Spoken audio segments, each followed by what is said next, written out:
আসসালামু আলাইকুম রহমতুল্লাহি ওবারাকাতু। সম্মানিত ভিউয়ার্সগণ, সবাই কেমন আছেন? আশা করি সবাই অনেক অনেক ভালো আছেন। সবাইকে জানাই টেকনিক্যাল আল-আমিন ইউটিউব চ্যানেলের পক্ষ থেকে স্বাগত। কিভাবে টিকটক অ্যাকাউন্টের ফলোয়িং লিস্টটা হাইড করে রাখবেন? ফলোয়িং লিস্টটা হাইড করে রাখলে যারা আপনার ফলোয়ার্সগুলো রয়েছে তারা কিন্তু আপনার ফলোয়িং লিস্টটা দেখতে পারবে না। তাহলে চলুন দেরি না করে আজকের ভিডিওটি শুরু করা যাক। সো আমি টিকটক অ্যাকাউন্টে প্রবেশ করে নিলাম। সো প্রবেশ করার পর আমি প্রোফাইল আইকনে ক্লিক করে দিলাম। সো এখানে ক্লিক করার পর দেখতে পাচ্ছেন আমি 452 জনকে ফলো করছি এবং আমাকে 260 জন আমাকে ফলো করছে, ঠিক আছে। সো এই আমাদের ফলোয়ার লিস্টটা। সো এটাকে মূলত হাইড করে রাখবো। সো এখানে যদি কেউ ক্লিক করে তারা কখনো ভিতরে প্রবেশ করতে পারবে না এবং আমার ফলোয়ার লিস্টও দেখতে পারবে না। তো দেখতে পাচ্ছেন এখানে যদি ক্লিক করি তাহলে কিন্তু প্রবেশ করা যাচ্ছে। সো আমি যদি আরেকটা আইডি আপনাদেরকে দেখাইতেছি।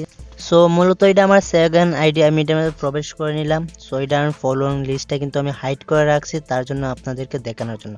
সো দেখতে পাচ্ছেন আমার ফলোয়িং লিস্টটা।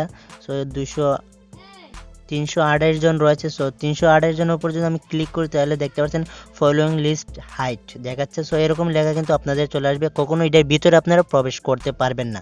সো কীভাবে এই কাজটা করবেন? এই কাজটা করার জন্য আপনারা আপনাদের প্রোফাইলে চলে যেতে হবে।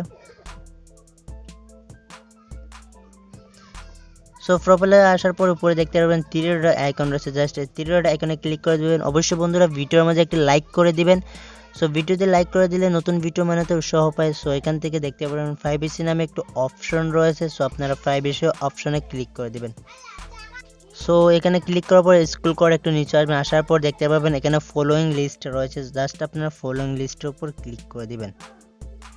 সো আমরা ফলোয়িং লিস্টের উপর ক্লিক করে দিলাম। ক্লিক করার পর আপনাদের সামনে দুইটি অপশন শো হবে। সো একটা দেখতে পাচ্ছেন এভরিওয়ান, অর্থাৎ যে কোনো মানুষই আপনার ফলোয়িং লিস্টটা দেখতে পারবে, আর একটা রয়েছে অনলি মি। সো আপনার কি করবেন, ফলোয়িং লিস্টটা অনলি মিতে করে দিবেন।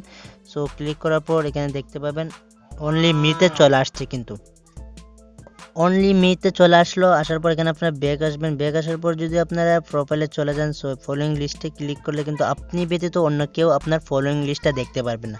সো এভাবে মূলত আপনারা ফলোয়িং লিস্টটা হাইড করে রাখতে পারবেন। যদি আজকের এই ভিডিওটি ভালো লাগে তাহলে অবশ্যই চ্যানেলটি সাবস্ক্রাইব করে রাখবেন এরকম আরও নিত্য নতুন ভিডিও আপডেট পাওয়ার জন্য। সো ভালো থাকেন, সুস্থ থাকেন, আল্লাহ হাফেজ।